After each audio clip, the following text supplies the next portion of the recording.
구약에 나오는 믿음의 사람들의 신앙 고백, 그걸 보니까 이렇습니다. 하나님이여, 내가 내 하나님 여호와의 말씀을 청종하여 주께서 내게 명하신 대로 다 행하여 싸움나이다.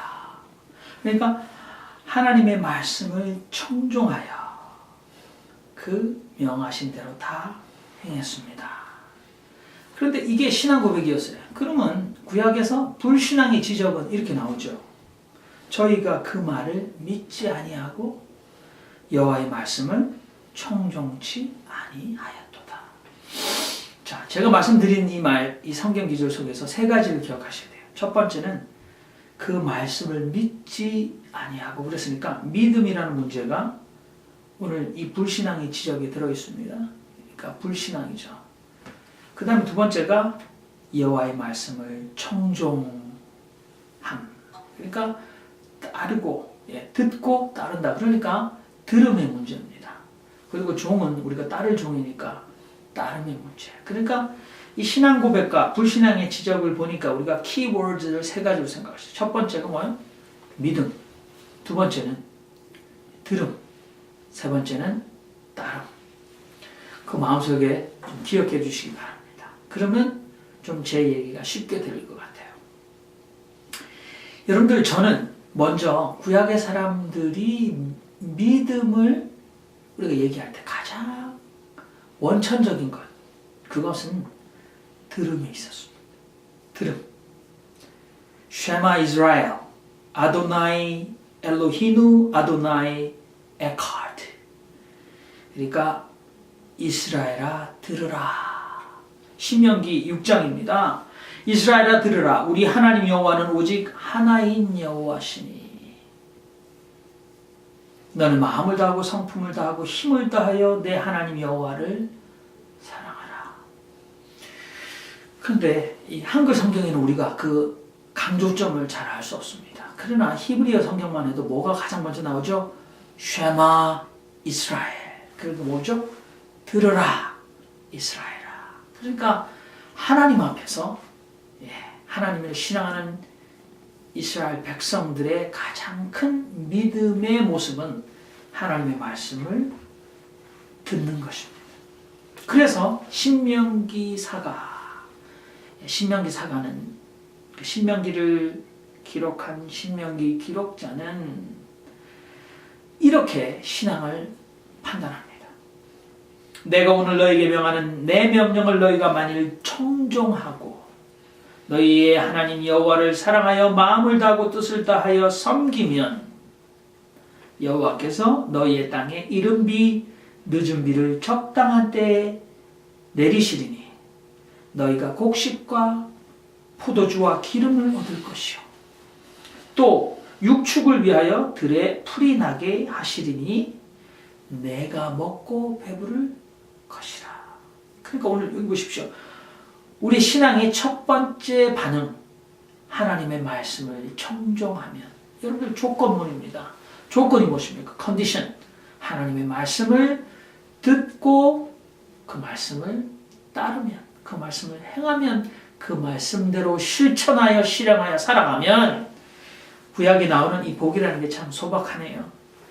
이른 비 늦은 비, 농사 짓는 사람에게 이른 비 늦은 비, 곡식 포도주, 그리고 약에 쓰는, 또 요리할 때 쓰는 기름이 넘쳐날 것이다. 심지어는 유목민들에게도 들에 풀을 나게 하셔서 네 가축들이 잘 먹고 배부를 것이다. 살찔 것이다. 너도 배부를 것이다. 그게 결과절입니다. 그러니까 조건은 무엇입니까? 하나님의 말씀을 청종, 듣고 따르면. 그러니까 저는 인류 최초의 시험 무엇입니까? 아담과 하와의 시험, 에덴 동산에서의 시험. 무슨 시험이었어요? 굉장히 힘든 공부해서 필기 시험 아니었습니다.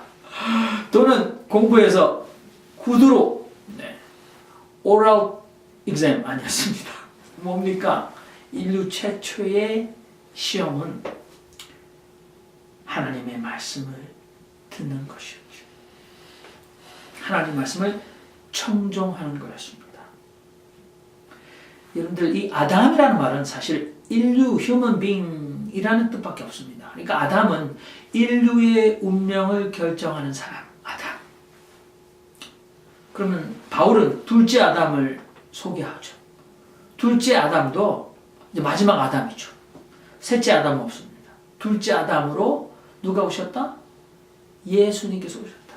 예수님이 하나님 말씀을 따르거나 따르지 않거나에 따라서 아담이 하나님 말씀을 따르지 않아서 온 인류에게 그의 행동이 파급되었던 것처럼, 인류의 운명이 결정되었던 것처럼 둘째 아담으로 오신 예수 그리스도도 인류의 운명을 결정짓게 하셨다. 그게 대표 원리입니다. 그래서 여러분들 아담과 내가 아무 상관이 없다 그렇게 말씀하실 수 없는 거죠. 제가 다시 강조하기 위해서 이렇게 긴 말을 드렸습니다. 이 아담에게 주어진 첫 번째 시험이 무엇입니까? 하나님의 말씀을 청종하는 것입니다. 하나님께서 말씀하셨죠. 선악을 알게 하는 나무의 실과는 먹지 말라. 내가 먹는 날에는 정령 죽으리라. 그렇죠? When you eat of it, you will surely die. 이렇게 되어 있어요. 그런데 하나님의 말씀을 그렇게 듣고도 그가 하나님 말씀을 청종치 않았습니다. 들음의 문제 계속 말씀드립니다. 저는 굉장히 중요한 거라고 생각합니다. 오늘날 많은 기독교인들이 하나님 말씀은 읽는 것, 하나님 말씀은 연구하고 공부하는 것 이렇게 생각하시는데 구약의 이스라엘 백성들은 하나님 말씀은 듣는 것으로 생각했습니다. 바울도 그렇게 말하지 않았습니까? 바울이 뭐라고 했습니까? 그러므로 믿음은 어디서 난다? 들음에서 난다. 그리고 들음은 그리스도의 말씀으로 말미암느니라. 구약과 어긋남이 없습니다. 예수님께서 예루살렘을 보셨을 때 한 여인이 예수님께 나와서 음성을 높여서 칭찬합니다. 당신같이 훌륭한 선지자를, 당신같이 우리가 정말 기다려왔던 분을 뵌 태와 당신을 먹인 그 젖이 복이 있도소이다. 그렇게 성경에 기록되어 있죠. 그랬더니 예수님께서 가라사대 오히려 나를 베고 나를 젖먹인 그 태와 젖이 복이 있는 것이 아니라 오히려 하나님의 말씀을 듣고 지키는 자가 복이 있느니라. 신명기에 기록된 것과 동일한 말씀이네요. 하나님 말씀을 듣고 지키는 자, 다른 말로 하면 여호와의 말씀을 청종하는 자, 들어가도 나가도 복을 받으리라. 마태복음 17장에 예수님께서 베드로, 야고보, 요한만 따로 데리고 산으로 올라가셨어요. 예수님 영모가 변했습니다. 구름이 예수님을 덮었습니다. 그리고 하늘 위에서 호련히 빛난 구름이 심지어 야고보와 요한과 베드로조차 덮었습니다. 그리고 구름 속에서 소리가 납니다. 예수님의 하나님의 아들 되심, 예수님의 메시아 되심을 하나님께서 인준하시고 선포하시는 자리, 변화산 사건입니다. 구름 속에서 어떤 소리가 났습니까?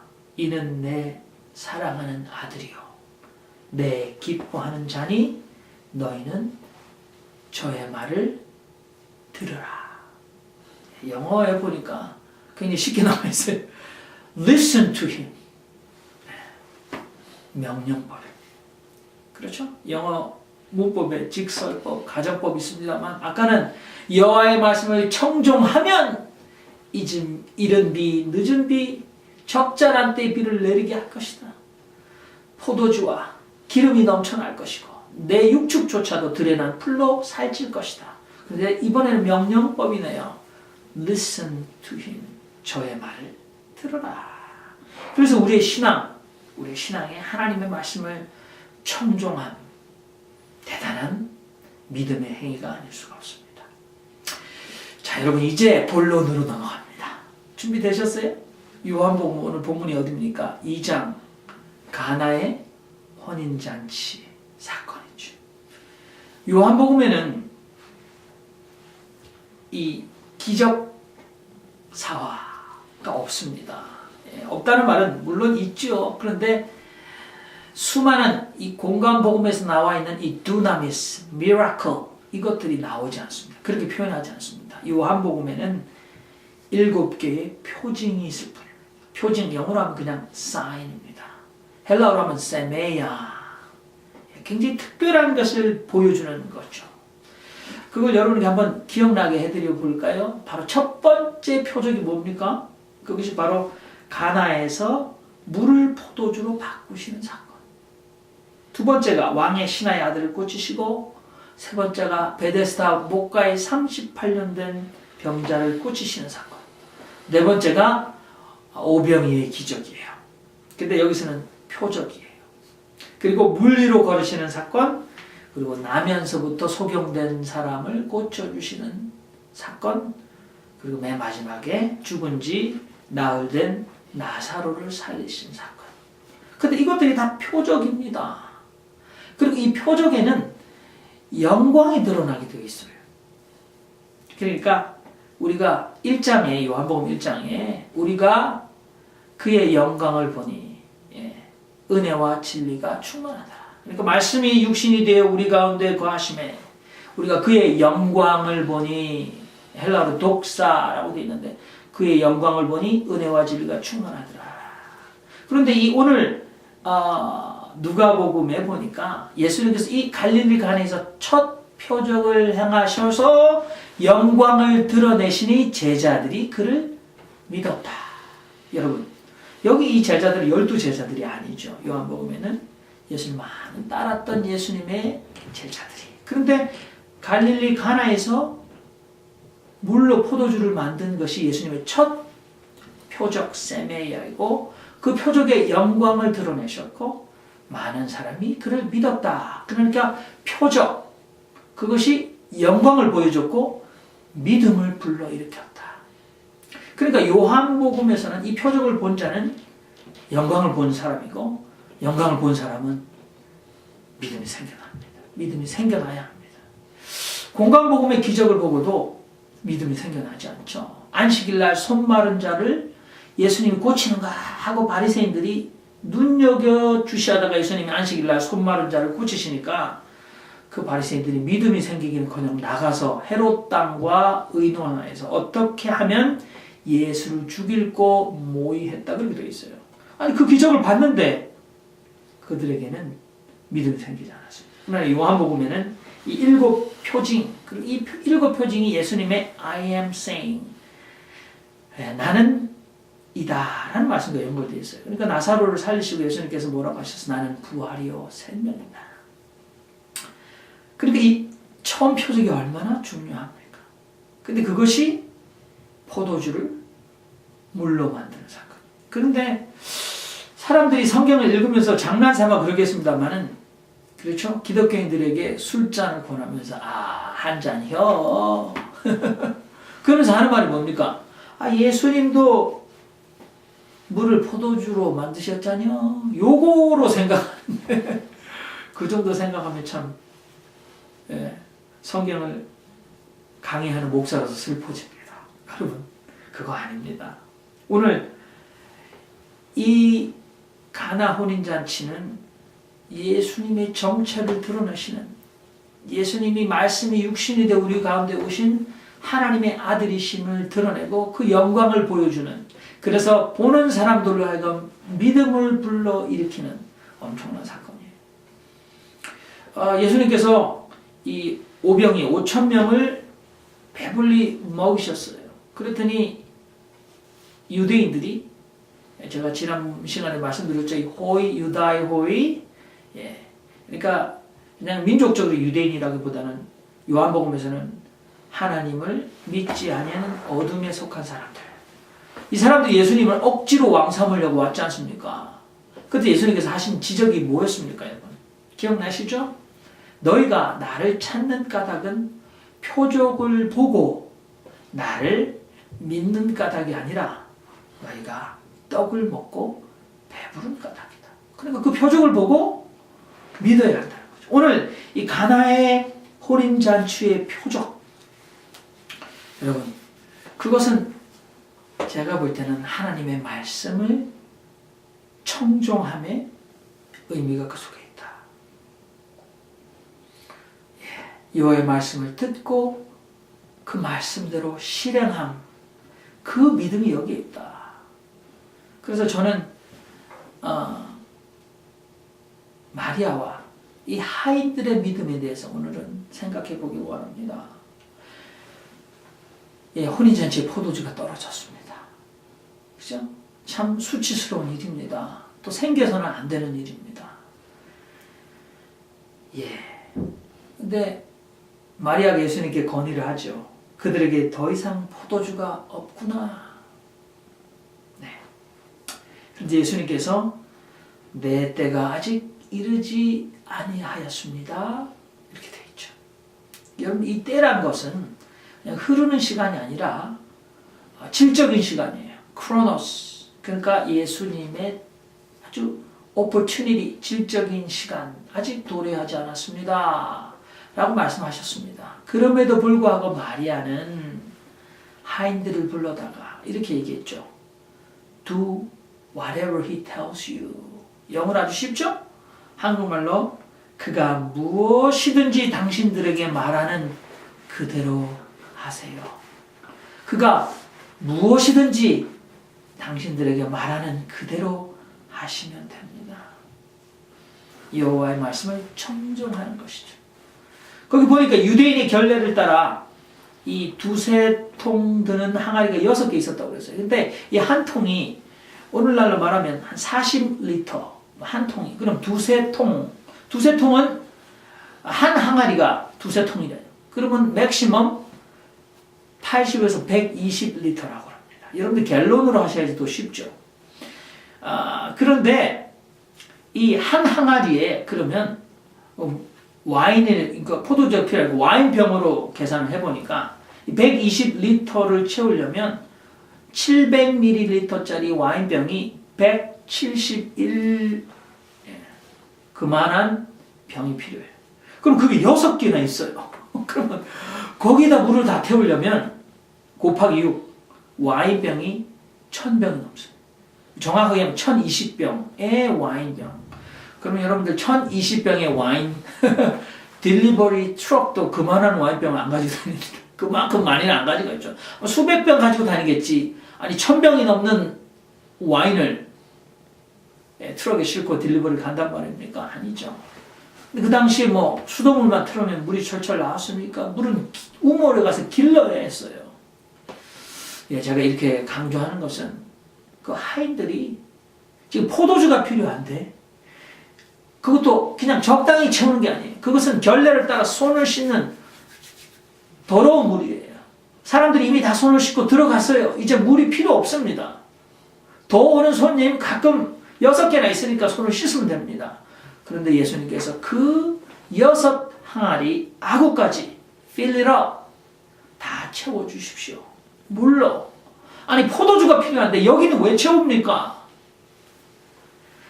7절에 항아리에 물을 채우라 하신즉 채우니 그렇게 되어 있습니다. 그런데 8절에 보니까 이제는 떠서 연회장에게 갖다 주라. 그만큼 일이 다 끝난 줄 알았는데 갖다 주라 하심에 갖다 주었더니. 그래서 저는 제가 대학교 1학년 때 참 어르신 목사님이 설교하는 이 본문을 들었을 때 이걸 떠니 순종이라고 하시더라고요. 기억하라고. 떠니 순종 따라 해보세요. 마음속에 남아있어요. 아구까지 채우라 하신즉 채웠더니 이제는 떠서 연회장에게 갖다 주라 하심에 갖다 주었더니. 연회장은 물로 된 포도주를 맛보고 어디서 났는지 알지 못하되 물돈 하인들은 알더라. 하나님 말씀을 청종한 신뢰입니다. 저는 하인들이 믿음이 없었다. 다른 이전에는 저도 그렇게 또 다른 설교로 할 수 있겠죠. 다른 중심을 우리가 주제로 해서. 그러나 오늘은 구약의 하나님 말씀을 청종함, 그게 신앙의 첫 번째 가장 중요한 신앙의 우리가 응답이라면 오늘 주님께서 첫 번째 표적은 어떻게 가능했던가? 이 하인들이 포도주병 1000병이 넘는 어마어마한 양의 물을 6항아리 가득 채웠을 때 드러났어요. 그리고 그것을 떠서 갖다 주었더니 드러났어요. 우리 조덕기 목사님, 제가 20살 되기 전에 이런 퀴즈를 내셨어요. 이 성경 말씀 하시다가 갑자기 언제 물이 포도주가 되었을까? 이런 방 생각해봤어요. 언제 되었을까? 이게 항아리에 막 이렇게 물을 부으니까 물이 쭉 떨어져서 항아리에 들어가면서 항아리에 떨어지면서 물이 아니라 포도주가 되었더라. 뭐 그럴 수도 1번 그게.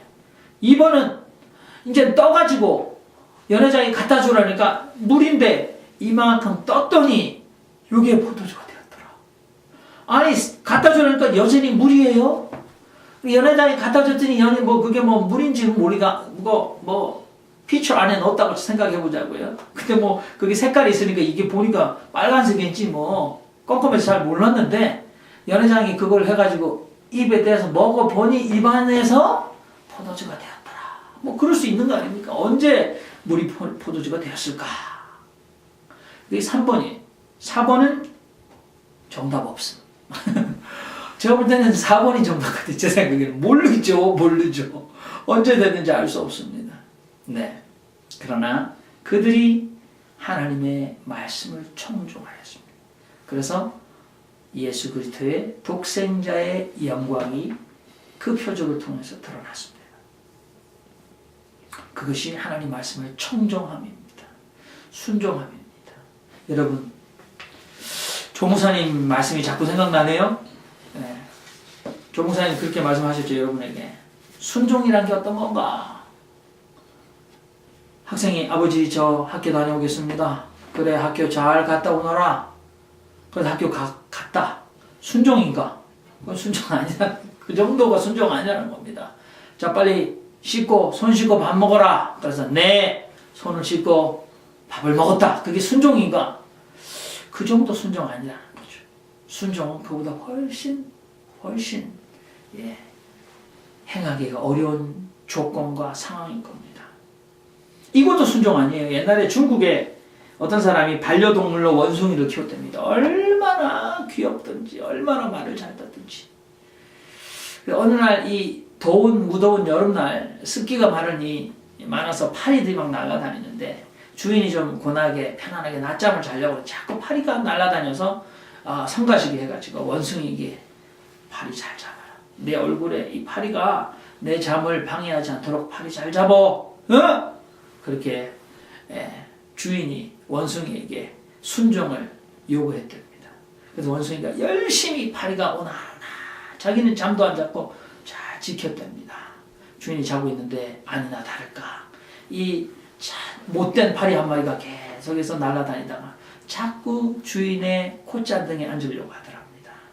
그래서 쫓았는데 이 원숭이가 쫓았는데도 파리가 계속해서 성가시는 극치인 콧잔등에 계속 앉더라는 거죠. 그래서 원숭이가 약도 오르고 그래가지고 이제 콧잔등에 앉아있는 그 파리를 꼭 잡으려고 아주 날쌔게 손바닥으로 콧잔등에서 확 내리쳤답니다. 무슨 일이 일어났겠습니까? 주인이 굉장히 놀랐겠죠. 한 대 얻어먹고. 그럼 원숭이가 잘했습니까? 순종했습니까? 난 그렇게 했다. 나는 목숨을 걸고 이렇게 순종했다. 그것도 순종 아니라는 거죠. 성경에 여러분 순종한 예가 많이 나옵니다. 여러분 누가 순종의 사람입니까? 믿음의 조상 아브라함을 생각해 보십시오. 하나님이 나타나셔서 갈대아 우르에 살고 있던 그에게 너는 내 본토 친척 아비집을 떠나라. 내가 지시할 땅으로 가라. 여러분들 고대인에게 땅을 버리라 죽으라는 말입니다. 또 치안 국가가 없었던 고대인에게 아비집 시족을 떠나라는 것은 목숨을 담보로 여행하라는 것입니다. 얼마나 많은 산적대들이 있었겠습니까? 그런데 본토 친척 아비집 그 땅을 다 버리고 또 어딘지 모르지만 내가 지시할 땅으로 가라. 어려웠죠. 그런데 창세기는 이렇게 기록하죠. 이에 아브라함이 여호와의 말씀을 쫓아갔고 바로 나옵니다.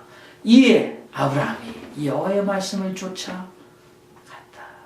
그게 순종의 모습, 청종의 모습입니다. 믿음이 없이는 할 수 없는 일이죠.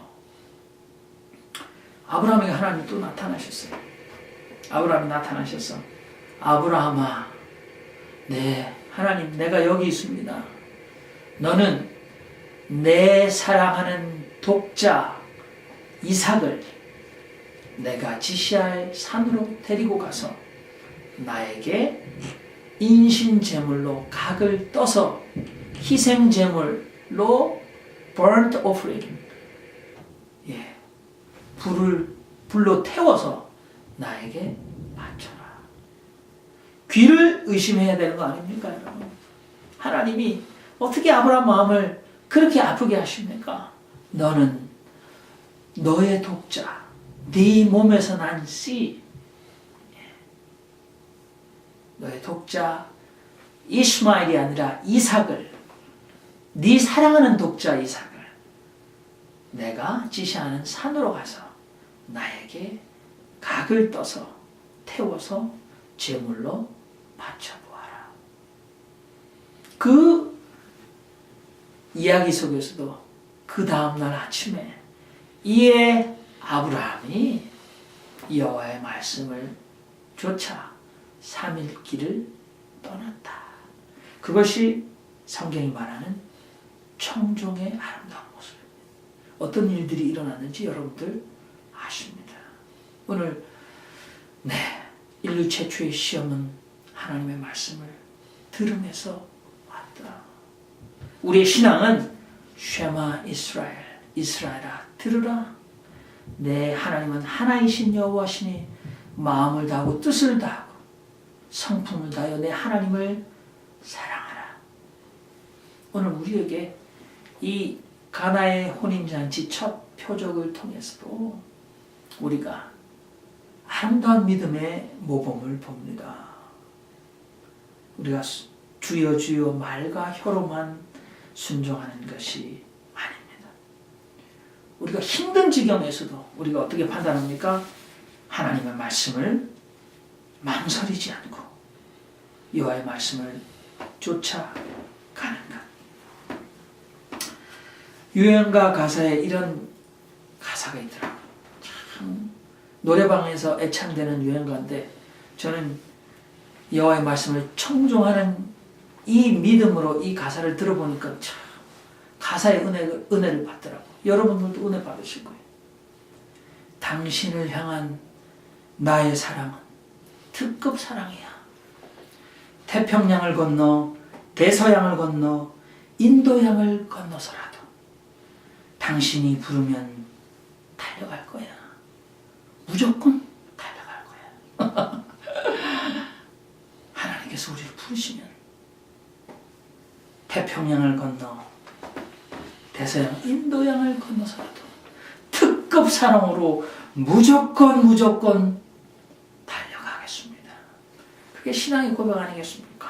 여러분, 여호와의 말씀을 청종하면 하나님 우리에게 세상이 주지 못하는 엄청난 하늘의 복을 우리에게 주실 것입니다. 오늘 한날도 여러분 이 복을 받아 누리시는 여러분 되기를 주님의 이름으로 축원합니다.